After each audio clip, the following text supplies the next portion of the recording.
Printzipioz, hau da, hori, Nevadako eta Nebraskako unibertsitateen arteko kongresu bat, konferentzia bat, egin duguna genozidioari buruz, genozidiaren emaitzei buruz. Hain zuzen ere, emaitza psikologikoei buruz, eta horregatik semelabak handaude, Nebraskan ikasten psikologia eta trauma. Pizkat, genozidioko episodio baten ostean sortzen den traumaz aritzen ari gara. Eta horretaz da kongresua.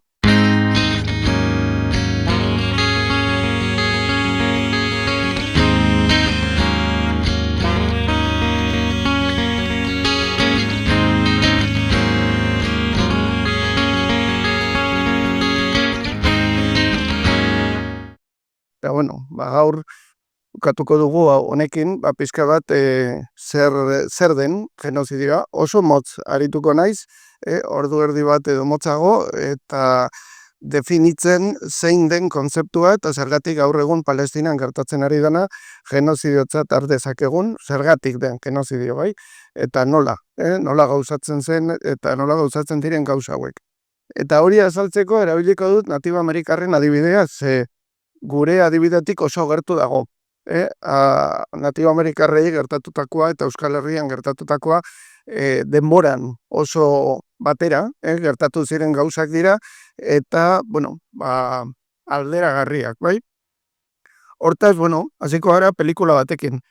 Nik ikaslei galdetzen diodanean, ea John Wayne eta nortzen, dakiten, ez dakite. Inork ez dakite, estatu batuetan, Kalifornian bertan ez dakite nortzen.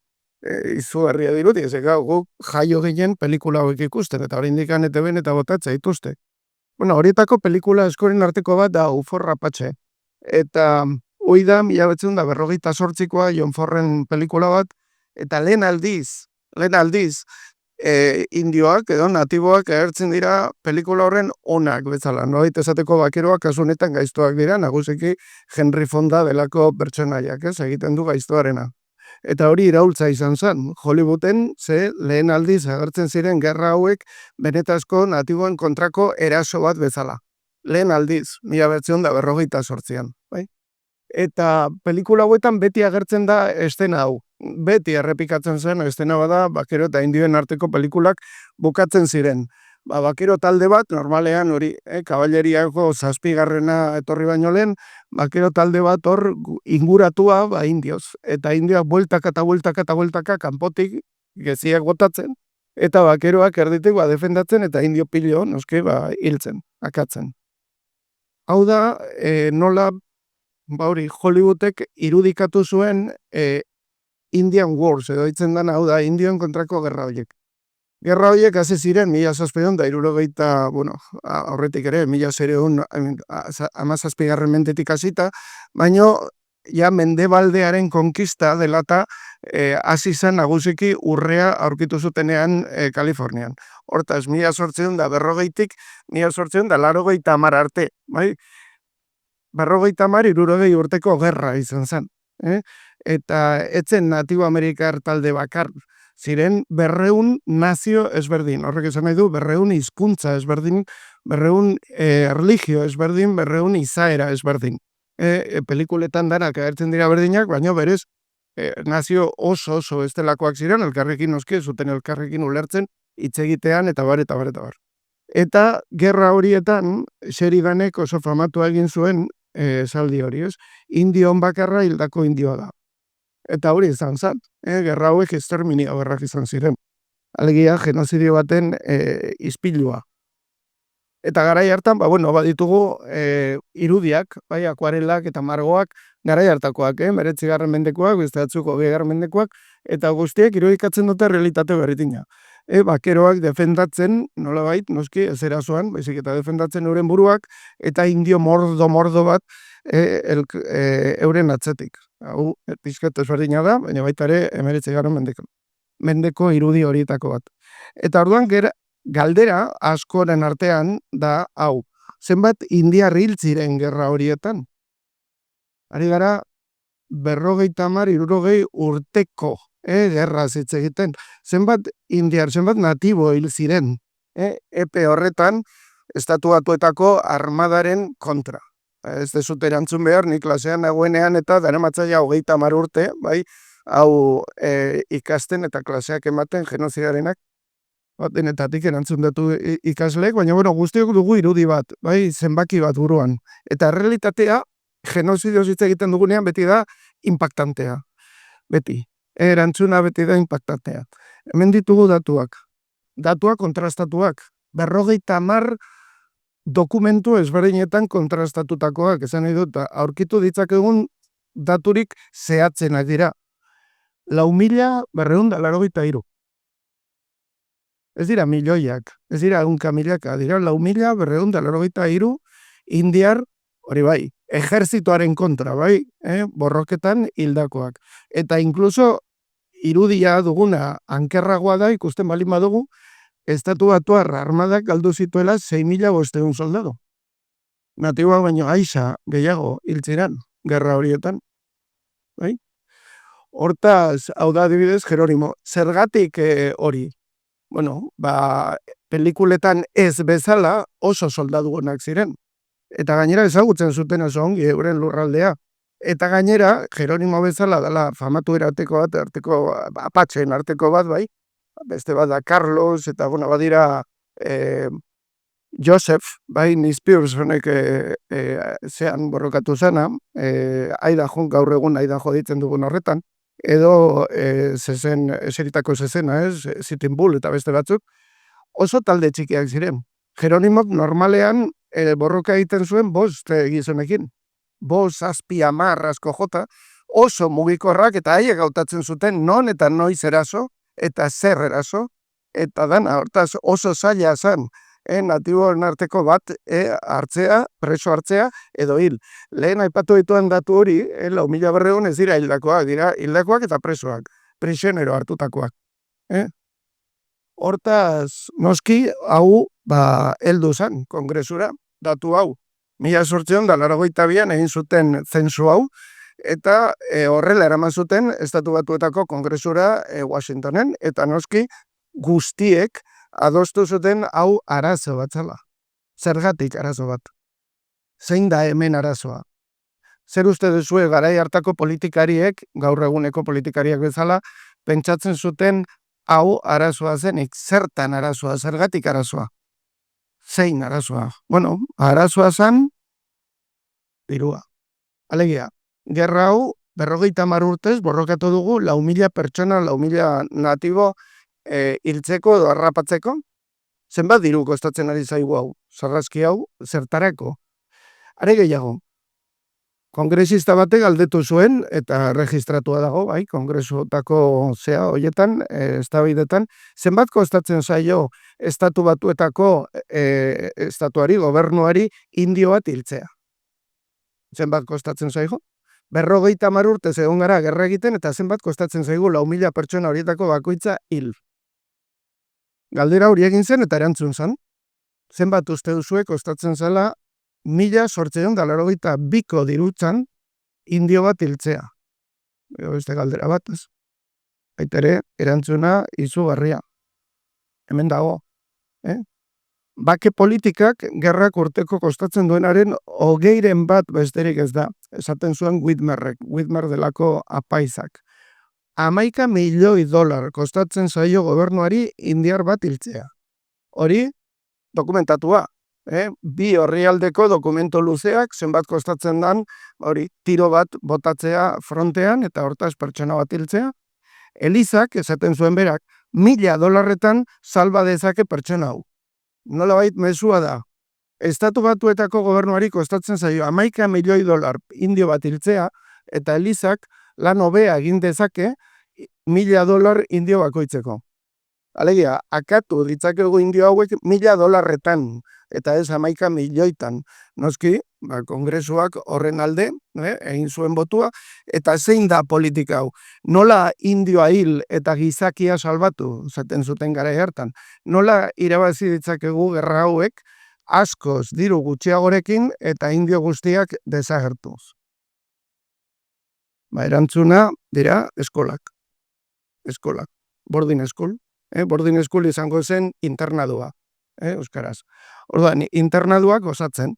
Internaduak osatzen eta lege bat pasatzen zeinen arabera natibo Amerikarren seme alabak ez ziren euren familiako parte, baizik eta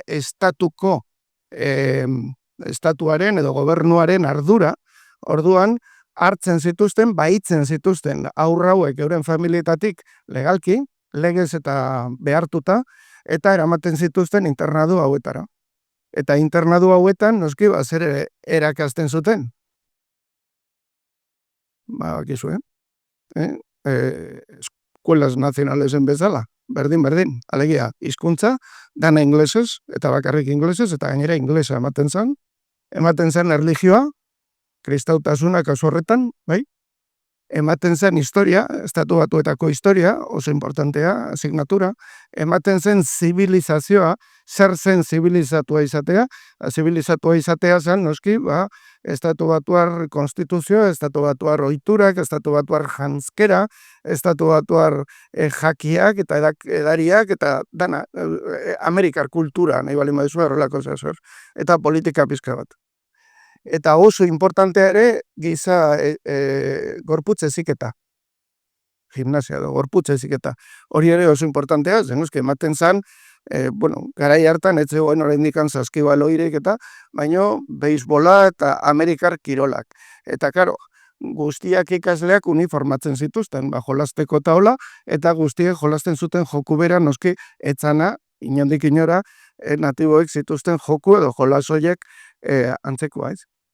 Eta azkenik matematika pizka bat, matematika beti ematen da. Eta hori izan, bai? Orduan, eskola honetan, hau da gorren ondoan, Carson Cityn, 1980 arte, legeak, 1980 arte, bermatzen zuen seme alabak natibo Amerikar familietatik hartzea eta eramatea horrelako eskoletara. Bai? Eta horregoten ziren internadoan. Eta hori, 200 nazio baino gehiagotako 30.000 ikasle eskolatu zituzten eskola honetan. 100 urtetan, gutxo gora da, 1982an ikusi dugu debatea izan zala kongresuan, 80 eskola sistema martxan zegoen, eta 80 urtez egon zen martxan. Orduan, adibidez ikusten ditugu gauza batzuk arraroak, hemen ikusten da, 200 nazio baino gehiagotako 30.000 ikasle. Zergatik 200 nazio? Ze hau Carson Cityn dago, hau da Washoe, territori, Washoeak bizi dira hor, eta noski, Washoeak ziren, hor bizi zirenak orduan, zergatik 200 nazioetatik ekarri. Zergatik ekarri natibo Amerikarrak, Siouxak edo Nispers edo Cherokeeak ona. Klase berean ez egoteko bi pertsona hizkuntza bera hitz egiten zutena. Eta hortaz, inglesa izateko hizkuntza bakarra, nolabait, haien artean ulertzeko. Hori, bera jitsi zan, ja, 1930, inguru horretan, hizkuntza ja galtzen hasi zirenean, orduan bai, Washoeak ekartzen zituzten gehien batona, ja, problema hori ez zuten euren hizkuntza hitz egiten, orduan dana inglesez egiten zen, eta kitxo. Baina horregatik hasieran hainbeste nazio ezberdinetako ikasleak eskola hauetan.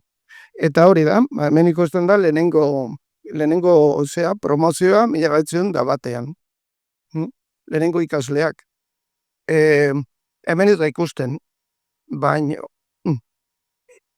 imaginatu ze sufrimendu dagoen argazkion atzetik. Claro, ikasle hauek ez zuten inglesez hitz egiten, orduan behartu bertzituzten, eta ikasi bertzuten, behartuta noski, indarrez, hizkuntza ikasten, erlijia ikasten, dana ikasten.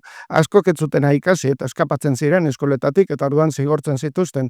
Eta horrexegatik guztiaren gatik, eta askoz gehiago ez dut orain denbora azaltzeko zer gertatzen zen eskola horietan, berez prisondegiak zirenak, orain Kanadan ikusi da, hauetako eskola baten ondoan, egon daitezke 200-300 haur ehortzita hilda. Bai?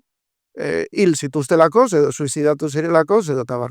Imaginatu, eskola batek behar balin badu, hilerri bat ondoan, zer nolako eskola zari gara bai.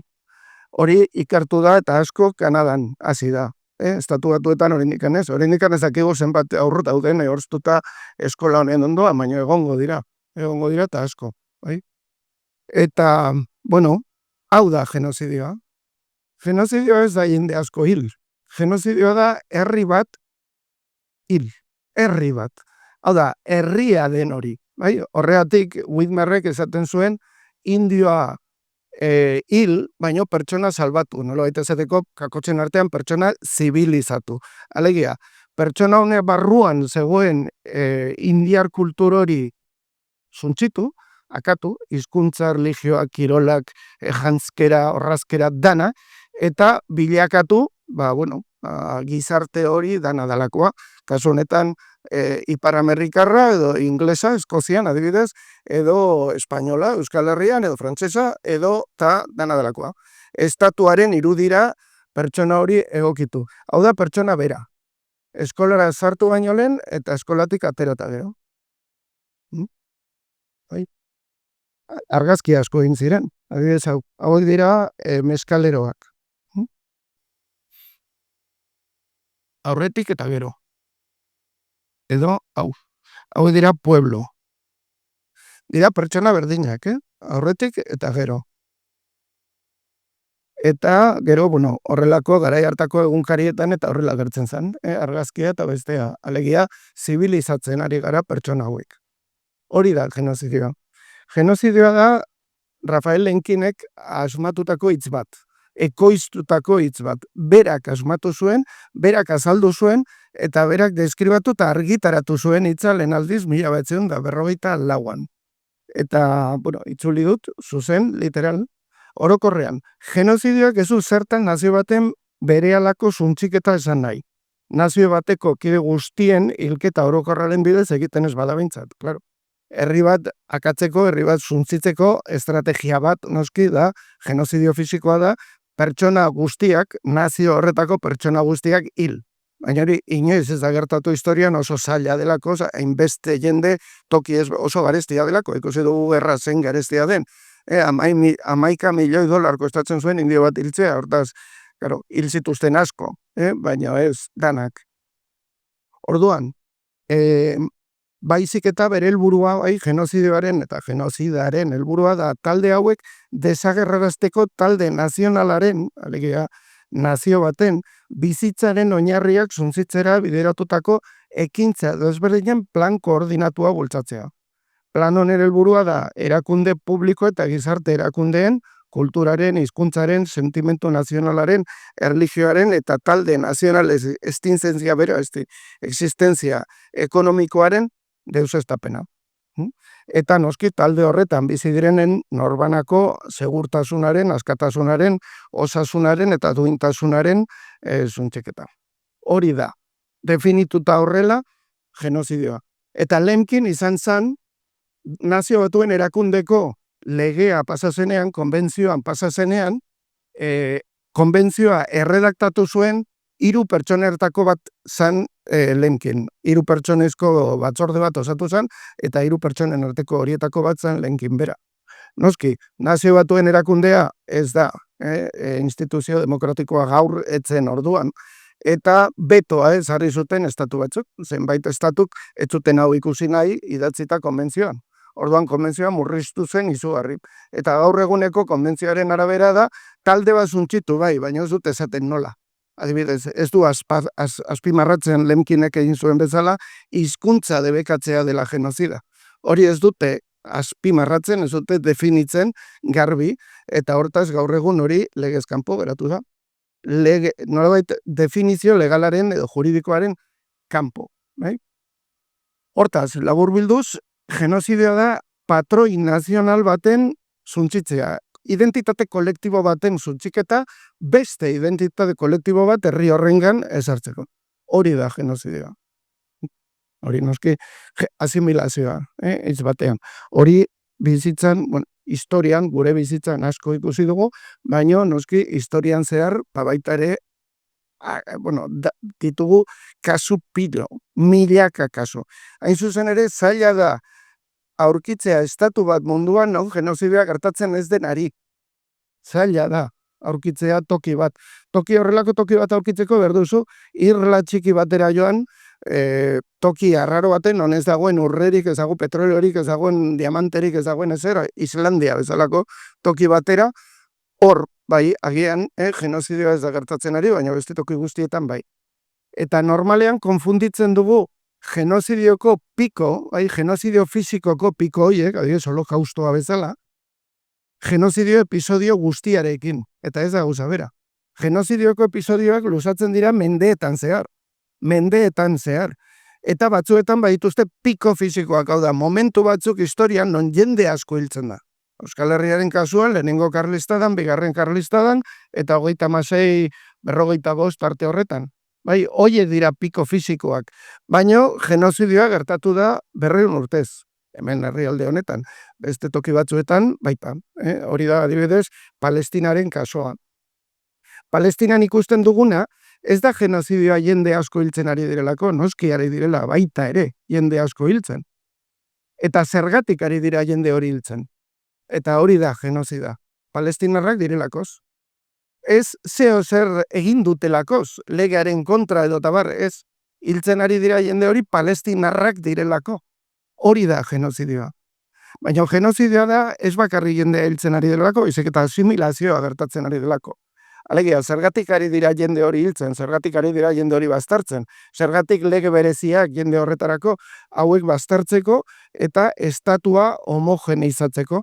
Nolabait esateko, estatu homogeno, kolore batekoa ezartzeko, erlijio bakarra, hizkuntza bakarra, jende bakarra, etnia bakarra, eta bar. Horregatik da genozidioa Palestinak gertatzen ari dena. Hortaz, hor ditugu, hori, norbanakoak ez dituztela erasotzen zeo zer egin dutelako, baizik eta talde horretakoak direlakoz, kasu honetan palestinoak ez. Gero, zuzindotako zuntzipena da, noski, azpiegitura eta instituzio humanitarioak ari dira zuntzitzen. Israelko ejertzitoa ari da, ospitalak, urtegiak, janaria heltzen den bideak eta horiek danak atakatzen, noski, kaltetzeko talde osoa. Ez talde horitako pertsona batzuk bakarrik. Diskurtso eta narratiba publikoa, noski, animalitzat, zibilizatu gabeko basatitzat, edo infideletzat, edo eta bestelako espresioak erabiltzen ditu, eta hori oso tipikoa da genozidioko kasuetan. Lurren konfiskazioa ere bai oso arrunta da. Adibidez, euskal kulturan, patzuergoak eta komunalak, eta ziren gure kulturaren parte importante bat, horreatik desamortizazioak. Kasu honetan antzekoa da. Lur konfiskazioa oso Zisjordanian gertatzen ari dena genozidioara ere. Eta baita ere mugikortasunaren kontrola. Pertsona hauek ez utzi mugitzen, lege bereziak. Palestinarrek jasotzen dituzte lege bereziak. Beste biztanleria, beste herritarrek jasotzen ez dutenak, palestinoak ez direnak. Eta hori apartheid juridiko bada, eta oso tipikoa, genozidioa gertatzen den tokietan. Zisjordanian, adibidez, kolonoak eta ezin dira eskondu, oso zaila da.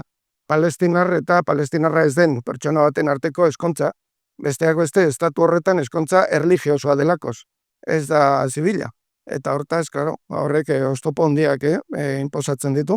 Eta gero, ekonomia eta baliabide naturalen kontrola noski, estatuarena kaltetzeko talde hori, desagertarazteko talde hori. Baina taldea, ez pertsona bat edo bi, ez lagunak hiltzeko, baizik eta talde osoa desagertarazteko edo asimilatzeko. Eta noski, hori da Euskal Herrian gertatu zena. Hau da, irudikapen bat, ez du denborarik, zeia bukatu nahi dut, baina oso garbi, irudikatzen du honek, hau da, Katalunian argitaratutako aldizkari liberal baten irudia, ez? Orduan, hau da, Gernikako arbola, eta noski, ikuspegi estatalistatik Gernikako arbolak errepresentatzen du absolutismoa, intolerantzia eta fanatismoa, eta orduan noski askatasunaren izenean beti moztu behar da, eta askatasunak mozten du, libertateak, eta hor zerran dago, foruen hiltzailea ditzen da Cánovas del Castillo, Cánovas del Castillo, eta fueros y petróleo, oso garbi. Orduan hemen Euskal Herrian zerrein zuten, foruak kendu, gure instituzioak desagertarazi, eta hizkuntzak eta ohitura baztertu, eta noski estatuarenak ezarri. Eta hemen ditugu bi adibide bakarrik, emango ditut, bata da txapela. Txapela ikusten dugu, gaur eguneko txapelak, eta ez dugu pentsatzen zergatik txapela beltza erabiltzen duen beste jendek, eta, txapela hemen Euskal Herrian gaur eguneko txapela hau, erabiltzen da lehenengo karlistadatik, aurretik ez. Beste txano bat erabiltzen zen, txapelaren antzekoa, baina zen gaur eguneko txapela hau. bai? Eta txapela zuria zan. Zumalakarregik hemen duzue irudian txapela zuria zeraman. Eta karlistak orokorrean baita, hemen Gipuzkoan 5. batalloia famatua, txapel zuriak, inkluso gazteleraz deitzen zitzaien los txapeltxurriz, karlistei, orokorrean. Eta Unamunok, pazen la guerra bakizu, Unamuno liberala morratua zala, eta bueno, Euskararen kontra baita ere paratu zan, eta definitu zituen karlistak como gentes de boina blanca, con trancas y dispuestos a querella y armar a Dios es Cristo. Horrela aipatu zuen, ez, liburuan. Baino, horrezegatik hain ikur nazionala zenez, estatuak debekatu zuen txapela.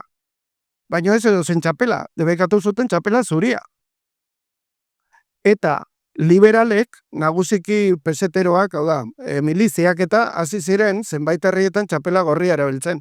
Zekao, txapela zuria da, txapela merkea, txapela naturala. Artilez egindakoa, artilanez egitakoa, zuria, ardiaren, hilaren kolorekoa.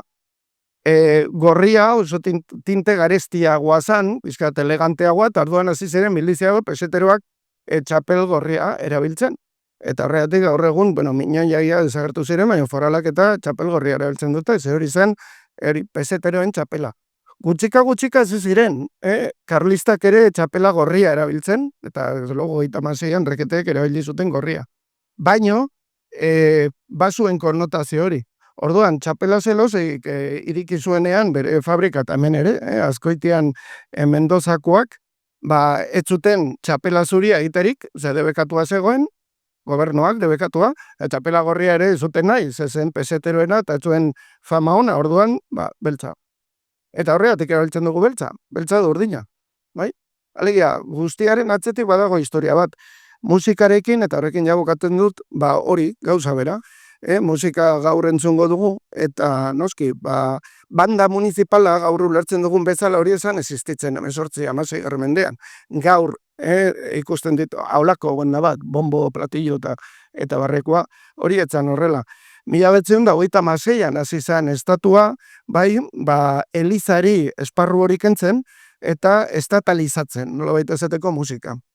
1850 eta 1920 bitarte horretan, baldan municipalaren kontzeptua zehatzen da, zabaltzen da, eta legearen arabera, legeetan boen irakurtzen danaren arabera hori egin zen, hiriak modernizatzeko eta kultura demokratizatzeko.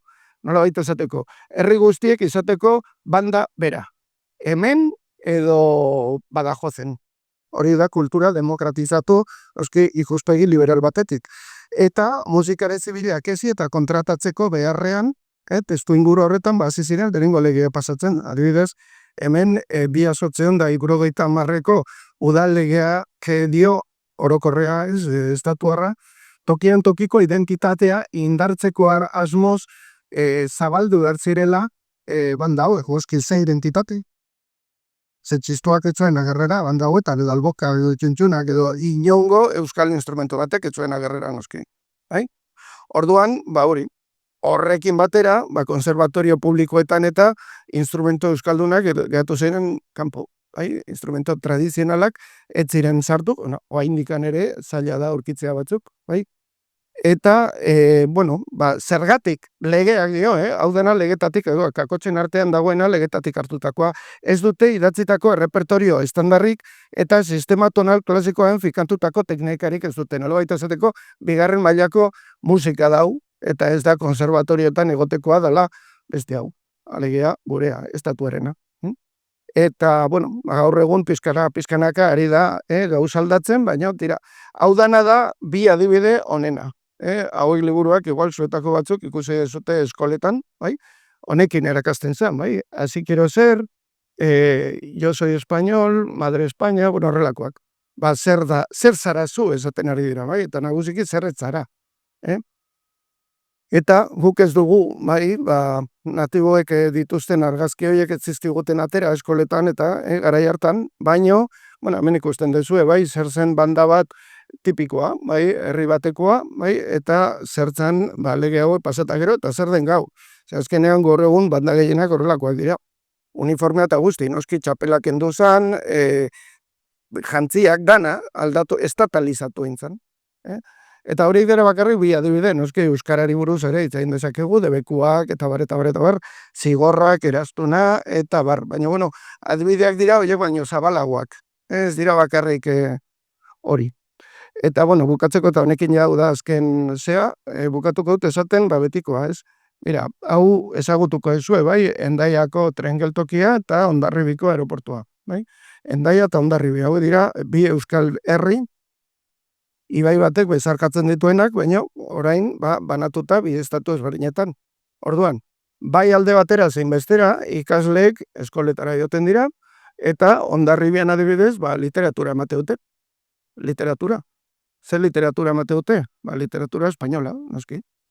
Nik galdetzen baldin badizuet edo nori, orain, bakizuen hortzen Gonzalo Bertzeo, edo bakazioen horren Góngora, edo Quevedo, edo, ez dakit, edo Becker, eta esaten baldin badiazue ez dakizuela, imaginatu, aitorri galdetzen diola, bakizuen orden Becker, edo Góngora, edo Cervantes, eta esaten ditez dut ideripez. Kriston ignorante totala. Baina kriston ignorantea, ze horrela ikasi dugu. Oain, joten zara, ibaiaren beste aldera, han, Hendaian, eta galdetu jozu ikasle batea hor norden Gonzalo Bertzeo. Ez du ideripez, ez du importa. Ze hori ez da ignorantzia. Han, literatura emate dute, bai, baina literatura frantsesa. Orduan bakiten orden Verlaine, eta bakiten orden Molière, eta bakiten orden Rahamó, eta bakiten orden, beste dauzeu, Victor Hugo. Eta badakite, Verlaine nortzen ez jakitea dela izugarrizko kaltea pertsonarentzat, ze hori da kultura generala. Badute gauza bat amankomunean bi eskola hauek, etako aurrek. Ez batak ez besteak ez duela ideari pez nortzen adibidez Anton Dabadi, hor bizizala. Edo Loramendi, edo Txirrita, edo Bilintz, edo hemen. Nik esaten bali maizuet, zenbat ikaslek hemen jakitute, ikasoletakoak, jakingo dute, adibidez, volverán las oscuras golondrinas. Volverán las oscuras golondrinas. Akizueko, hori. Edo, ez dakit, caminante no hay camino, se hace camino al andar. A ber, nor daki, oazen esatera, bueno, oraintxe bertan egon nahi, Sebastian Lizasoren bertso bat. Edo, Zepai. Edo, Jose, bai, Lizasorenak. Edo, hemengoa baita ere da, Imanol Lazkanona. Nor daki, gure ikasleen artean horietako bertso bat. Hori da genozidia.